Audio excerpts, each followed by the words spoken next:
그리스 신화에 마이다스 왕 이야기가 나옵니다. 디오니소스 신에게 요청을 하죠. 내가 만지는 것은 무엇이든지 황금 되게 해주세요.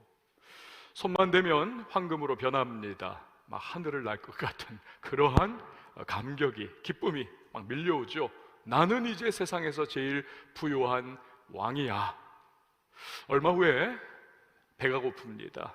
그러나 아무것도 먹을 수 없습니다. 음식에 손을 대면 그 음식도 황금 덩어리가 되는 것입니다.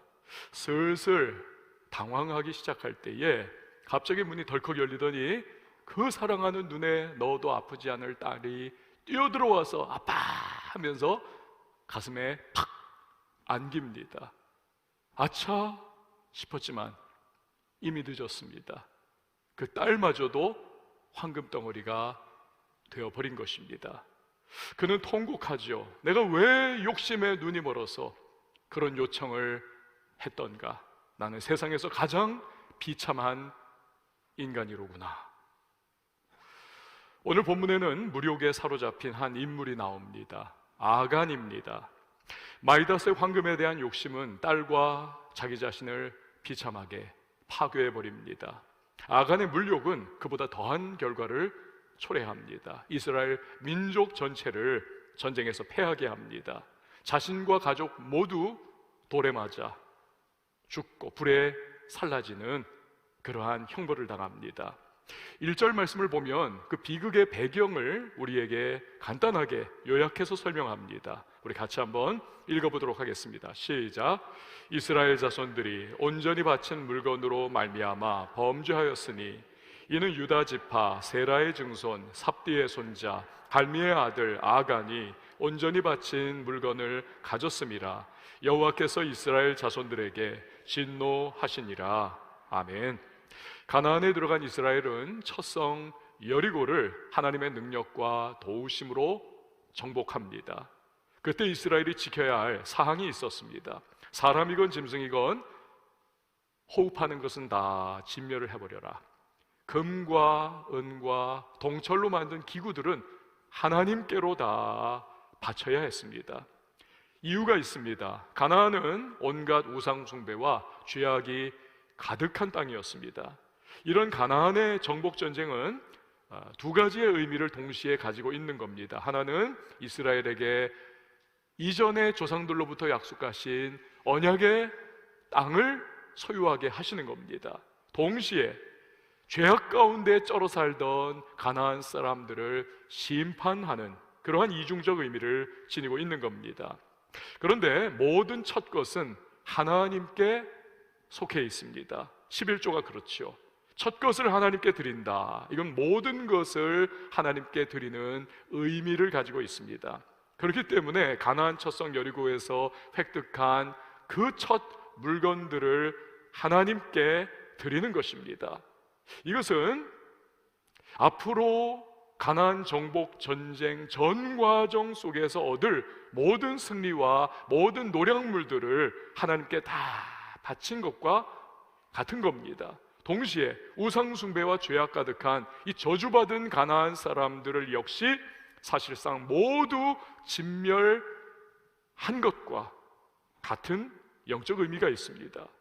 이것이 첫성 여리고의 생명 있는 모든 것은 진멸해버리고 금과 은과 동철로 만든 기구는 하나님께 전부 드리는 의미인 겁니다. 그런데 아간이 은과 금과 아름다운 바벨론에서 만든 외투 한 벌, 이거 보면서 탐심이 생겼습니다.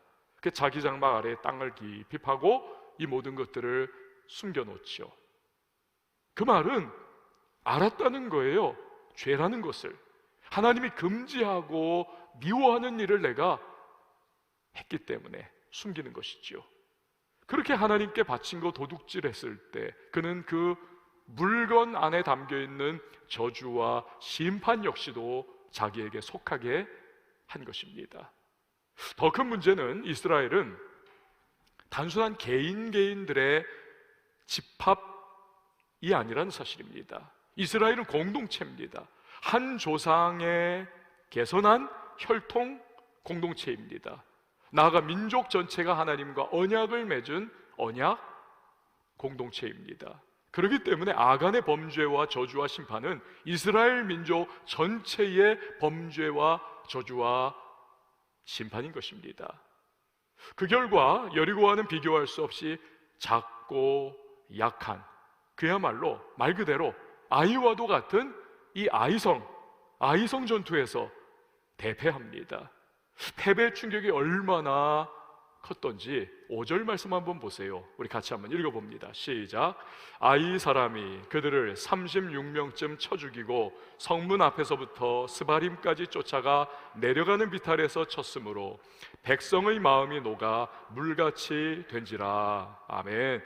마음이 녹아서 물같이 됐다. 이건 성경에서 종종 사용하는 아주 관용적인 표현입니다.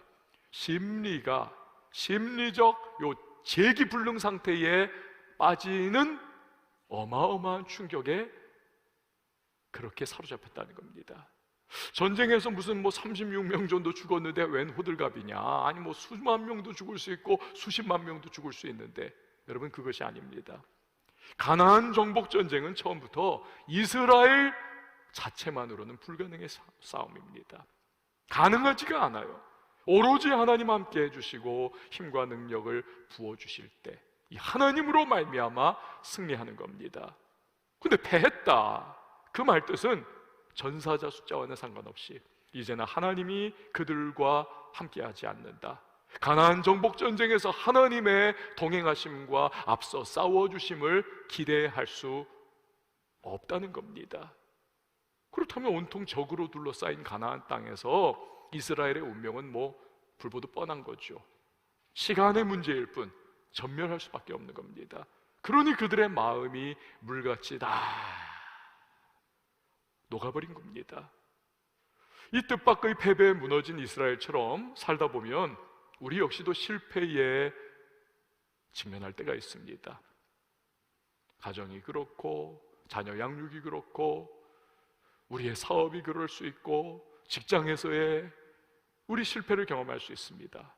인생 곳곳에서 우리는 실패를 뜻밖의 직면할 때가 있습니다. 그러나 그 순간은 너무나 앞이 깜깜하고 모든 것이 다 절망적으로 보인다 할지라도 여러분, 모든 게 끝난 게 아니에요. 왜요? 하나님께서는 얼마든지 우리에게 새로운 기회를 열어주실 수 있기 때문에 그렇습니다. 아멘. 하나님은 우리에게 자비로우시고 은혜로우신 제2의 기회를 주시기를 원하시는 하나님이시죠. 패배해서 마음이 녹아 물같이 된 이스라엘과 여호수아에게 하나님 그래서 주시는 말씀을 한번 보세요. 10절 같이 읽습니다. 시작. 여호와께서 여호수아에게 이르시되 일어나라, 어찌하여 이렇게 엎드렸느냐. 아멘. 사랑하는 여러분, 우리가 절망 가운데 주저앉아 있을 때 하나님은 내 백성아 일어나라, 실패 가운데 일어나 앞으로 나아가라, 우리에게 도전의 말씀 주시고 용기의 말씀 주시고 얼마든지 우리를 일으켜 세우실 수 있는 하나님이심을 믿으시기를 바랍니다. 자, 그렇다면 우리가 어떻게 실패를 딛고 일어날 수 있을까요? 오늘 본문을 통해서 그 해답을 찾아봅니다. 첫 번째로 인생 주도권을 하나님께 드려야만 합니다. 저를 한번 따라해 주세요. 인생 주도권을 하나님께 드리자. 우리 크리스찬들이라면 다 알고 있는 것이 주기도문이 아닙니까? 너무너무 이것은요 기도의 전형이자 모범입니다. 우루과이의 한 성당 벽에 아주 특이한 주기도문이 써 있다고 합니다. 하늘에 계신 이라고 하지 마라, 세상 일에만 빠져 있으면서. 아버지라고 하지 마라, 너 혼자만 생각하며 살아가면서. 아버지의 이름이 거룩히 여김을 받으시오며 라고 하지 마라, 자기 이름을 빛내기 위해 안간힘 쓰면서. 아버지의 나라가 임하시오며 라고 하지 마라, 물질 만능의 나라를 원하면서. 아버지의 뜻이 하늘에서 이룬 것 같이 땅에서도 이루어지이다 라고 하지 마라, 내 뜻대로 되기를 기도하면서. 오늘날 우리에게 일용할 양식을 주옵시고 라고 하지 마라, 가난한 이들을 본체 만체 하면서. 우리가 우리에게 죄 지은 죄를 사하여 준 것 같이 우리 죄를 사하여 주옵시고 라고 하지 마라, 누군가에게 아직도 앙심을 품고 있으면서. 우리를 시험에 들게 하지 마옵시고 라고 하지 마라. 죄지을 기회를 찾아다니면서 다만 악에서 구하옵소서 라고 하지 마라. 악을 보고도 아무런 양심의 소리를 듣지 않으면서 아멘 하지 마라. 주님의 기도를 진정 너 자신의 기도로 바치지 않으면서. 여러분, 결국 무엇을 강조하는 것입니까? 입으로는 하나님을 찾아요. 그러나 가만히 보면은 내가 내 인생의 주인이 되어서 주도권을 흔들며 살아가는 오늘날 현대의 크리스찬들을 찌르는 그러한 말이 아닐 수가 없는 것이지요. 이 주도권을 누가 쥐고 있느냐의 문제는 아이성 전투에서 참패한 이스라엘의 문제이기도 합니다. 2절에서 3절 말씀 보세요. 제가 있습니다. 여호수아가 여리고에서 사람을 베델 동쪽 벳아웬 곁에 있는 아이로 보내며 그들에게 말하여 이르되 올라가라 그 땅을 정탐하라 하매 그 사람들이 올라가서 아이를 정탐하고 여호수아에게로 돌아와 그에게 이르되 백성을 다 올라가게 하지 말고 2-3천 명만 올라가서 아이를 치게 하소서. 그들은 소수이니 모든 백성을 그리로 보내어 수고롭게 하지 마소서 하므로. 아멘. 이스라엘은 모세 시절부터 정탐꾼을 잘 활용을 했습니다.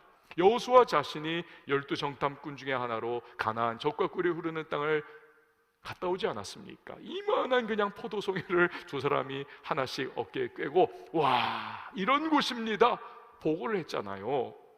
자, 이후에 정탐꾼 계속 이스라엘은 활용을 했습니다. 특별히 여리고 정탐 너무나 성공적 승리로 마무리되지 않습니까? 그러자 여호수아는 아이성 전투를 앞두고 또다시 정탐꾼을 보냅니다.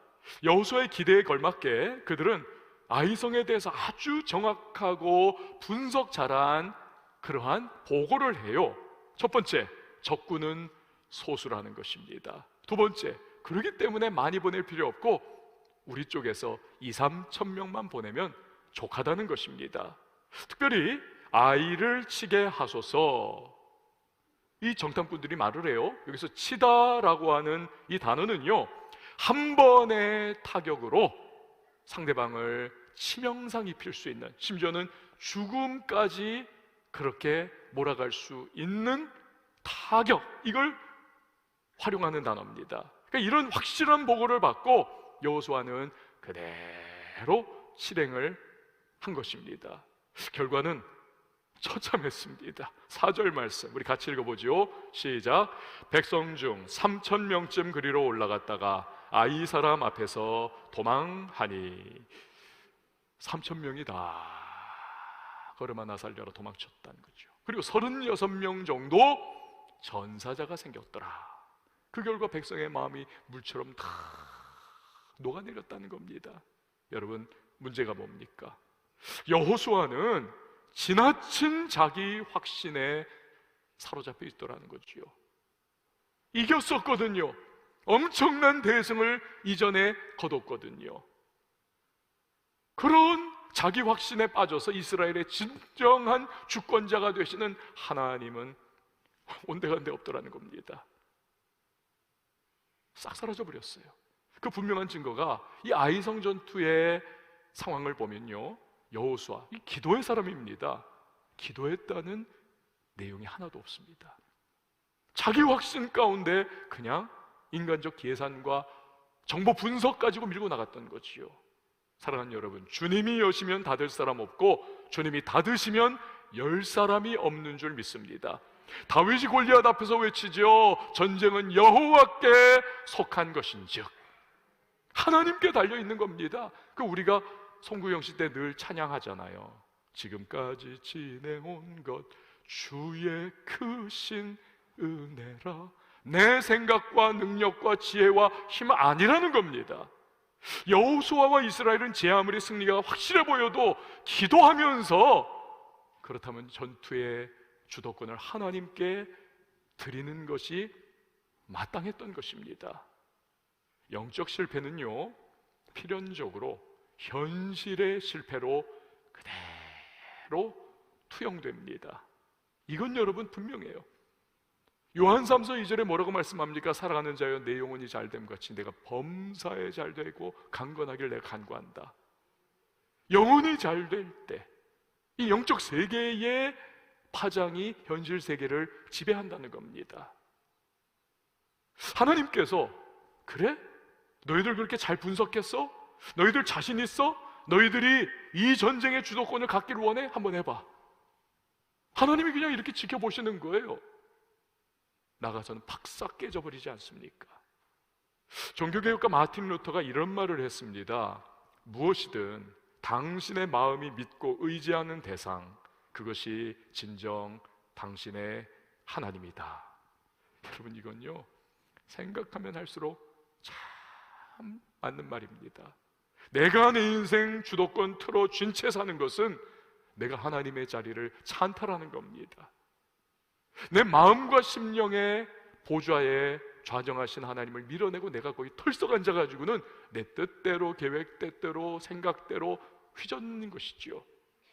그럴 때 한 치 앞 볼 수 없는 우리에게 다가오는 결과는 뭐 당연해요. 한두 번은 어쩌다가 될 수 있습니다. 그러나 계속될 수 없습니다. 반드시 추락하고 무너지고 실패합니다. 한두 번 되면 될수록 높이 올라간 그 상태에서 추락하면 결과가 더 처참해지는 것이지요. 인생 주도권을 내가 가질 때 우리는 작은 승리에 교만해집니다. 이 정탐꾼들의 말을 보시면 교만이 막 그냥 풀풀 배어있는 것을 우리가 알 수 있어요. 그들은 소수이니 모든 백성 그리로 보내어 수고롭게 하지 마소서. 우리가 그 어마어마한 여리고도 단번에 정복을 했는데 욕갓 아이성이야 필요 없다는 겁니다. 여러분, 동물의 왕국 보니까요 이 사자나 호랑이가 토끼같이 작고 그냥 연약한 동물 이걸 잡을 때도 최선을 다합니다. 막 달려가면서 그냥 온 힘을 다 쏟아가지고 최선을 다해요. 하물며 잠시라도 하나님 은혜 없이 살아갈 수 없는 이스라엘이 또 우리가 교만에 빠져서야 되겠습니까? 필패할 수밖에 없는 거죠. 교만은 패망의 선봉이요 거만한 마음은 넘어짐의 앞잡이라고 하신 잠언의 말씀 그대로 될 수밖에 없는 거죠. 아이성 전투에서 패배하고 완전히 무너진 이스라엘, 그러나 이 복된 소식은 뭡니까? 그들은 실패를 딛고 일어섭니다. 그것은 그동안 교만함으로 틀어졌던 이 주도권 전쟁, 현실의 전쟁 앞에 있는 주도권 전쟁, 누가 주도권을 쥐느냐? 하나님이냐? 우리냐? 여기서 다시 한번 우선순위가 재정비가 되는 겁니다. 이걸 보여주는 것이 6절에서 10절이에요. 제가 읽을 테니까 여러분 눈으로 한번 따라와 보세요. 여호수아가 옷을 찢고 이스라엘 장로들과 함께 여호와의 궤 앞에서 땅에 엎드려 머리에 티끌을 뒤집어 쓰고 저물도록 있다가 이르되 슬프도소이다 주 여호와여 어찌하여 이 백성을 인도하여 요단을 건너게 하시고 우리를 아모리 사람의 손에 넘겨 멸망시키려 하셨나이까? 우리가 요단 저쪽을 만족하게 여겨 거주하였다면 좋을 뻔하였나이다. 주여, 이스라엘이 그의 원수들 앞에서 돌아섰으니 내가 무슨 말을 하오리까? 가나안 사람과 이 땅의 모든 사람들이 듣고 우리를 둘러싸고 우리 이름을 세상에서 끊으리니 주의 크신 이름을 위하여 어떻게 하시려 하시나이까 하니 여호와께서 여호수아에게 이르시되 함께요 일어나라 어찌하여 이렇게 엎드렸느냐. 아멘. 어떤 목사님이요 아주 위트 있는 말을 했습니다. 이 내용 가지고 아이 앞에서는 아이가 되라. 이게 무슨 말입니까? 아이성과 같은 인생의 실패를 맛보았다면 이제 우리는 그 인생 실패 앞에 설 때에 아이와 같이 그 부모를 매달려 찾고 도와달라고 울면서 그렇게 구하는 아이와 같이 하나님 앞에 기도하면서 주의 도우심과 이 실패를 극복하여 디디고 일어날 수 있는 힘과 용기 달라고 주 앞에 기도해야 된다는 겁니다. 아이 앞에서는 아이처럼 굴어야 한다. 여러분, 그렇습니다. 기도는요 아이가 될 때 겸손해질 때 기도할 수 있습니다. 가만 보면 기도 안 한다는 건 사실은 여러 가지 이유가 있겠지만 그 깊은 내면으로 들어가면 사실은 교만이에요. 내가 내 인생의 주도권 쥐고 있고 그것이 성공적일 거라고 하는 착각에 빠져 있는 거거든요.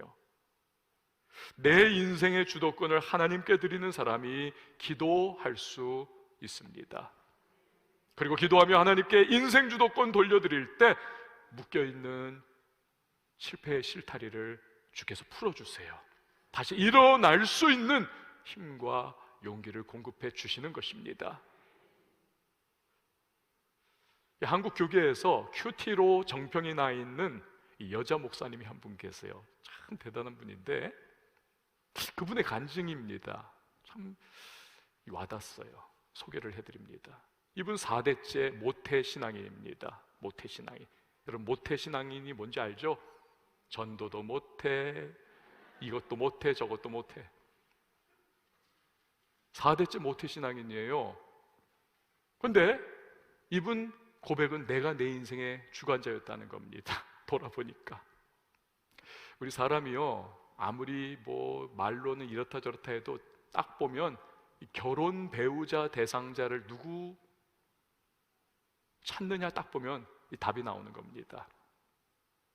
결혼 대상자를 누구로 선택하느냐, 이거 보면 그 신앙의 결론이 나와요. 사실은 이분이요 꿈이 있었습니다. 서울대 기악과 피아노과를 나왔거든요. 꿈이 피아노 교수가 되는 겁니다. 아버지 사업 망했어요. 후원이 안 돼요. 그러니 이분이 그 방법을 구하는 데에서 남편감, 재정적으로 확실하게 나를 밀어줄 수 있는 사람을 내가 남편감 삼아야 되겠다. 믿든 안 믿든 상관없다. 교수 돼야 해. 결혼을 했는데 확실하게 밀어줄 수 있는 아주 그냥 좋은 집안의 의사하고 결혼을 했습니다. 남들이 보면 정말 좋은 가문 다 갖추고 있는 트로피 와이프라고 하잖아요. 트로피 와이프. 아주 그냥 성공한 사람이 멋진 여자 결혼하는 거. 그런데 그 반대와 같은 그런 상황이 된 겁니다. 아주 그냥 멋진 남자를 이제 딱 결혼해가지고 사는 트로피 허즈번드 비슷하게 된 거예요. 근데요, 이 불신자 의사 남편, 그때부터 광야가 시작이 된 겁니다. 남들이 보면 너무너무 부러워하는 상황인데 그 시집살이 5년 동안 지옥 같다는 거예요. 광야를 걸어가는. 남편은 철저하게 신앙을 비웃습니다. 무학의 시어머니는 그냥 부지런한 것이 그냥 이게 하늘을 찔러요. 그래가지고는 새벽 4시부터 다 깨워가지고 그때부터 아침까지 계속 온 집안에 먼지 하나 남지 않도록 청소하는 청소의 은사를 받은 분이에요. 그래가지고 그냥 이 집에 들어온 며느리도 깨워가지고는 아침부터 진공 청소기 막 돌리죠. 그 다음에는 물 청소 다 하게 하죠. 그 넓은 집안을 다 2시간씩 아침마다 매일. 신앙 하나 없는 가문에 그렇게 혹독하고, 어머니는 굉장히 날카롭고 완고하고, 남편은 그냥 늘 비웃고 그냥 대화도 안 되고 막 지옥 같은 상황. 결국 5년 만에 가출을 합니다. 근데 남편도 시어머니도 전화 하나 안 하더라는 거예요. 그러니 그렇게 어디로 갑니까? 흘러 기도원에 들어갔습니다. 기도원에 가니까 결국에는 뭘 하게 돼요? 기도를 할 수밖에 없는 겁니다. 기도를 해요. 하나님, 내 신세 타령을 쫙 하는데 어느 순간 성령께서 마음을 탁 무너뜨리시는데, 그렇구나, 내가 내 인생에 주도권을 쥐고 지금까지 멋대로 휘두르며 살았더니 이 꼴 됐구나. 자백을 합니다. 통곡하면서 하나님께 나 이제 인생 주도권 주께 드리겠습니다. 그렇게 결단 내렸어요. 그런데 하나님께서 감동 주시기를 집에 돌아가라. 죽기보다 싫더라는 거예요. 그런데 인생 주도권 드리려 결단 내렸으니 이거 순종해야 되지 않습니까? 납덩이 같은 발걸음을 내디디면서 겨우겨우 집에 들어갔습니다. 그렇게 또다시 시작이 된 거예요. 근데요, 신기한 일은 인생 주도권을 하나님께 드렸더니 열흘이 지났는데 그 시부모님이 희한하게도 부부를 부르더니, 야, 이제는 너희가 밖에 나가서 살림 따로 살아도 되겠다, 아주 좋은 어투로 말을 하더라는 거예요. 이게 웬일입니까? 남편 바가지 긁고 우리 집 따로 나가 살지 않으면 나 죽는다 이러면서 막, 그래도 안 되던 건데 하나님께 인생 주도권 드리고 돌아와서 순종하며 사니까 열흘 만에, 아니 부모님이, 시부모님이 아주 그냥 너그러운 말과 표정으로 그렇게 해주더라는 거예요. 근데 기쁜 것은 따로 살게 된 것이 기쁜 것이 아니라, 물론 그것도 좀 기뻤겠죠. 그게 주가 아니라 그 순간부터는 그 원수 같았던 시어머니를 사랑할 마음이 생기더라는 겁니다. 이 성령의 역사죠. 그러면서 시어머니하고 대화가 되더라는 거예요. 따로 나가 살면서 그때부터는 진짜 효도를 할 수 있게 되더라는 거예요. 그러면서 시어머니하고 커피도 같이 마시고 도란도란 얘기도 하면, 그전에는 그런 거 꿈도 못 꿨다는 거예요. 그러면서 아버님, 어머니, 우리 남편이 진짜 못됐어요. 그러면 그 시어머니가 그거 받아가지고, 맞아, 네 남편 어렸을 때부터 진짜 못됐어, 이러면서 이게 대화가 오고 가면서 웃음꽃을 피우고, 그러면서 시어머니 전도해서 큐티하게 만들고, 그러면서 이게 간증이 되고 큐티하는 사람들이 더 주변에 모이고 수백 명, 수천 명 모이면서 수많은 사람들이 영향을 받고 이제는 목회까지 하시게 된 그런 상황이 된 겁니다. 그런 상황이 된 거예요. 사랑하는 여러분, 하나님께 우리가 인생 주도권을 드릴 수 있기를 바랍니다. 그럴 때 하나님은 우리에게 실패를 딛고 일어날 수 있는 은혜를 우리에게도 허락해 주시는 겁니다. 두 번째로, 거룩의 회복을 추구해야 하겠습니다. 저 한번 따라해 주세요. 거룩의 회복을 추구하자. 여러분, 아이성의 패배는요, 여호수아서에 기록된 유일한 민족적인 패배입니다. 굉장히 당혹스럽고 아주 충격적인 사건이지요. 하나님은 괴로움으로 한탄하며 기도하는 여호수아에게 그 원인을 단도직입적으로 말씀을 해주세요. 11절 12절 말씀 보세요. 제가 읽습니다. 이스라엘이 범죄하여 내가 그들에게 명한 나의 언약을 어겼으며, 또한 그들이 온전히 바친 물건을 가져가고 도둑질하며 속이고 그것을 그들의 물건들 가운데 두었느니라. 그러므로 이스라엘 자손들이 그들의 원수 앞에 능히 맞서지 못하고 그 앞에서 돌아섰나니, 이는 그들도 온전히 바친 것이 됨이라. 그 온전히 바친 물건을 너희 중에서 멸하지 아니하면 내가 다시는 너희와 함께 있지 아니하리라. 죄의 문제가 결국은 이 만악의 뿌리였다는 것입니다. 그러니까 하나님은 아간의 범죄를 이스라엘 공동체의 문제로 보시면서 이는 그들도 온전히 바친 것이 됨이라. 그러니까 저주와 심판의 아이성에서 전리품으로 획득한 금과 은과 바벨론 신할산 아름다운 외투를, 이것을 숨겼기 때문에 그 아이성의 저주와 심판이 아간의 가정에 임하는 것이고, 아간이 속한 온 이스라엘 공동체에 저주와 심판이 임했다. 죄의 문제라는 겁니다. 여기서 바치다라고 하는 단어는요, 히브리어로 헬렘이라고 하는 단어입니다. 헬렘. 이 헬렘에서 할렘이라고 하는 단어가 파생을 합니다. 헬렘에서 할렘, 진노의 대상이 됐다라고 하는 뜻이에요. 뉴욕의 맨하탄을 가보면 세계의 수도가 아닙니까? 와, 막 그냥 번쩍번쩍 휘황찬란. 그런데 뉴욕 맨하탄 125번가를 가면 이게 할렘 지역입니다. 할렘가. 아주 낙후하고 범죄율이 이렇게 높고 살인사건이 빈번하고, 저도 몇 년 전에 그 뉴욕 갔을 때 그 할렘가 이렇게 거의 지나가 봤는데 달라요. 분위기가 무섭습니다. 누가 확 뛰어나와 가지고 이렇게 칼 들이대면서 돈 내나 그럴 것 같아요. 이런 지역 하렘, 이걸요 이름을 유대인들이 붙인 이름입니다. 이 지역이 워낙 범죄가 많고 아주 음침하고 아주 그냥 너무너무 안 좋은 상황이니까 아간의 범죄의 결과를 떠올리면서 하나님의 진노의 심판이 임한 곳, 그래서 할렘 이렇게 이름 붙인 겁니다. 오늘 하나님은 여호수아에게 이 죄 문제를 정확하게 지적하시면서 그 죄를 뿌리를 뽑아야 한다, 그래야 실패를 딛고 일어나 승리할 수 있다. 여러분 13절 말씀 우리 같이 한번 읽어보죠. 시작. 너는 일어나서 백성을 거룩하게 하여 이르기를 너희는 내일을 위하여 스스로 거룩하게 하라. 이스라엘의 하나님 여호와의 말씀에 이스라엘아 너희 가운데 온전히 바친 물건이 있나니 너희가 그 온전히 바친 물건을 너희 가운데에서 너의 원수들 앞에 능히 맞서지 못하리라. 아멘. 하나님은 지극히 거룩하신 분이십니다.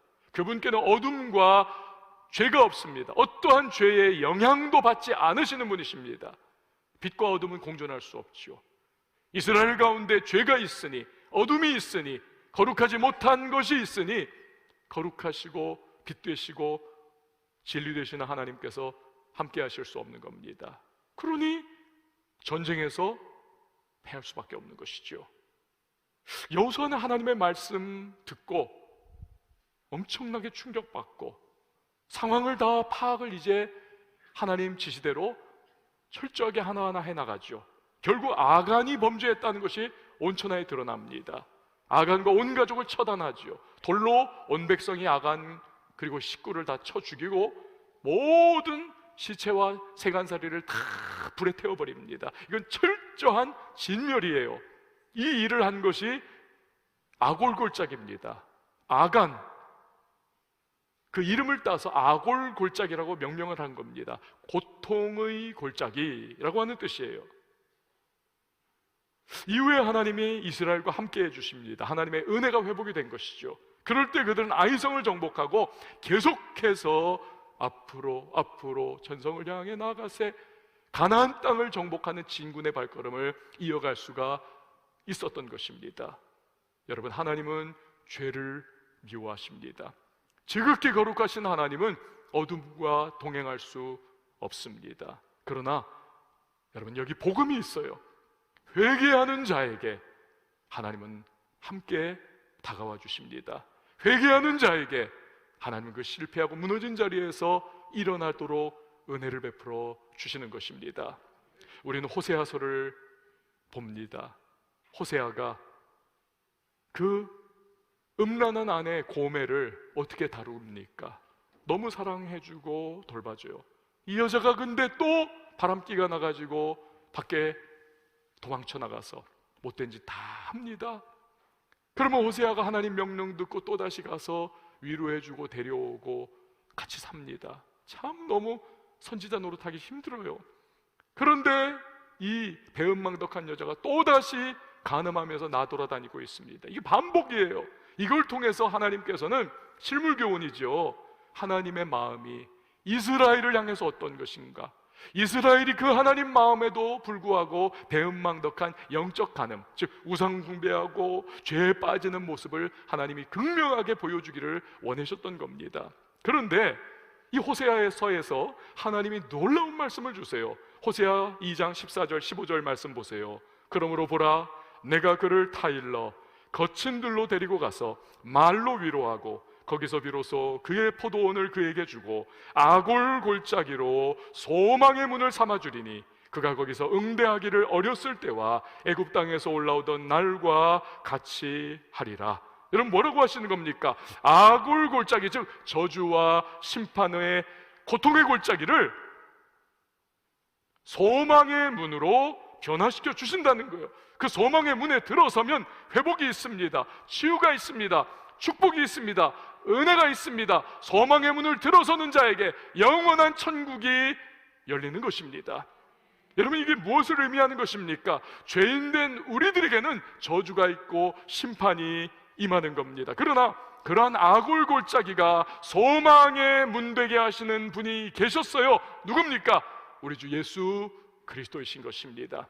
주님께서 아골골짜기에 우리의 형벌과 우리의 저주와 우리의 영원한 심판을 짊어지고 십자가로 나아가셨습니다. 그분이 피 흘리셨고 채찍에 맞으셨고 그분이 가시면류관 쓰시고 결국 자기의 모든 생명까지도 내어주셨습니다. 아골골짜기에서.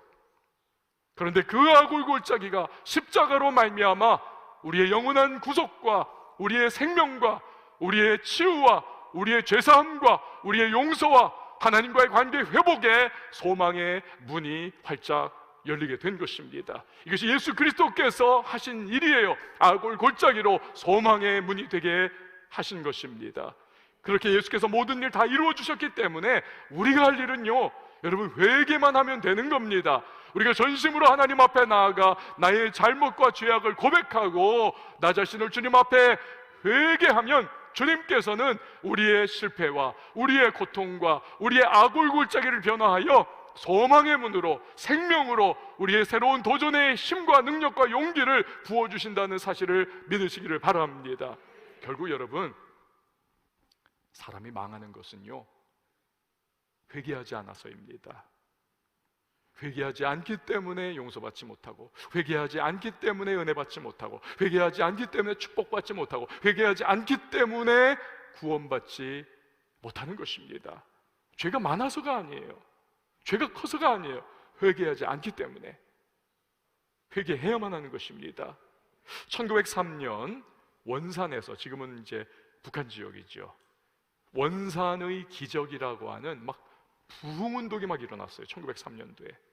이 부흥운동이요, 전국 각지로 이 성령의 불길은 이 전염성이 있거든요. 확 불타는.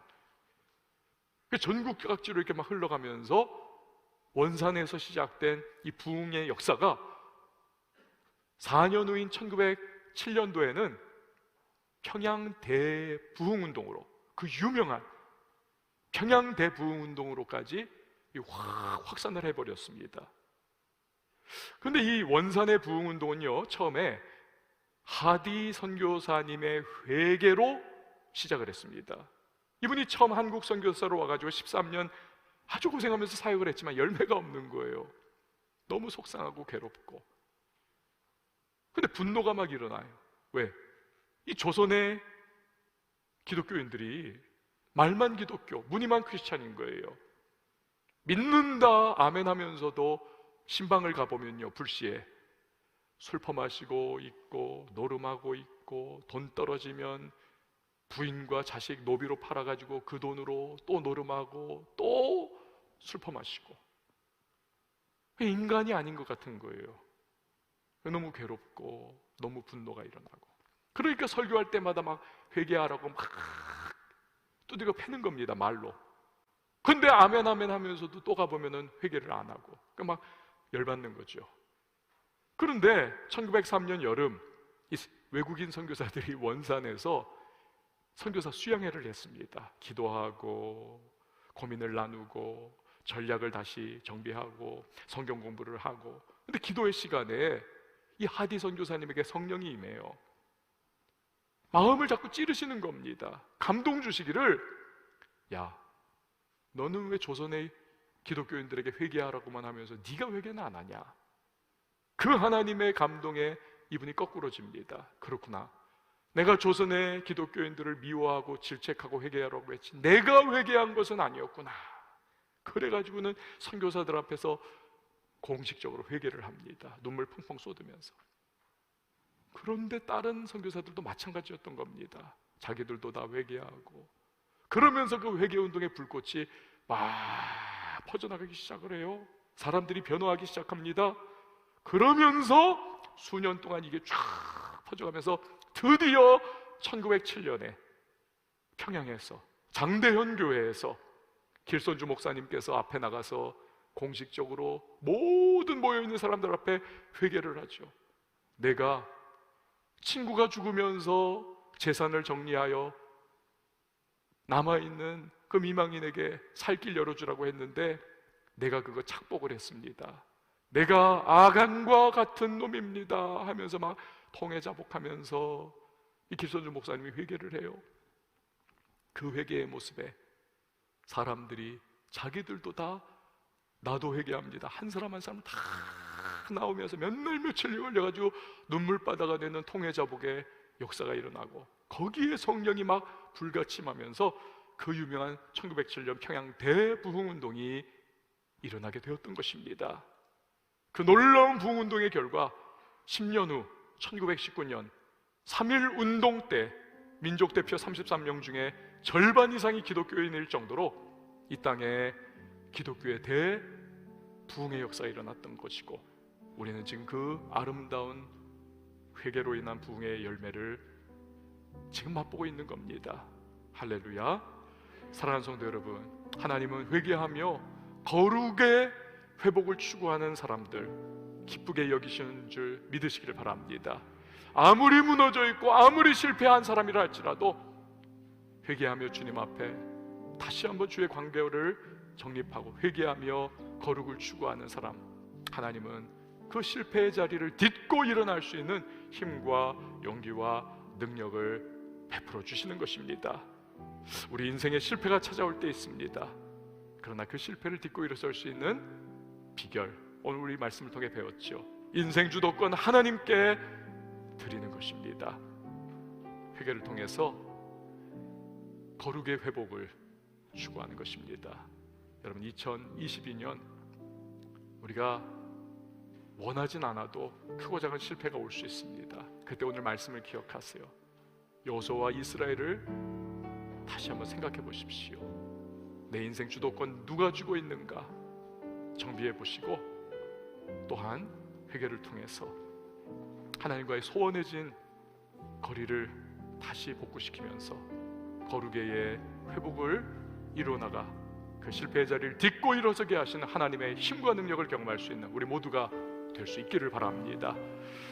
여러분, 우리는 은혜로 살아갑니다. 오늘 그 사실 우리 오늘 찬양하면서 고백하시고 우리 기도하는 시간 갖도록 하겠습니다. 어둠 속 헤매이던 내 영혼 갈 길 몰라 방황할 때에 주의 십자가 영광의 그 빛이 나를 향해 비추어 주셨네.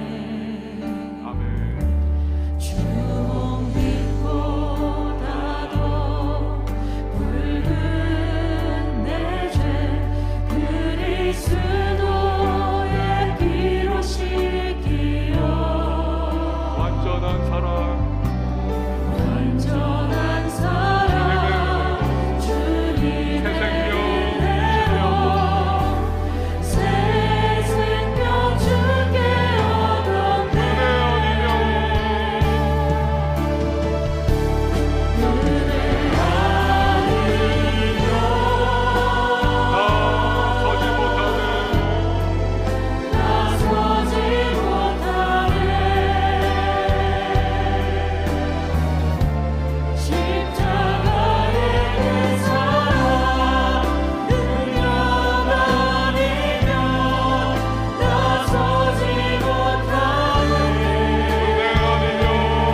인생의 주도권 지금 누가 쥐고 있습니까? 나입니까? 아니면 나를 창조하신 하나님이십니까?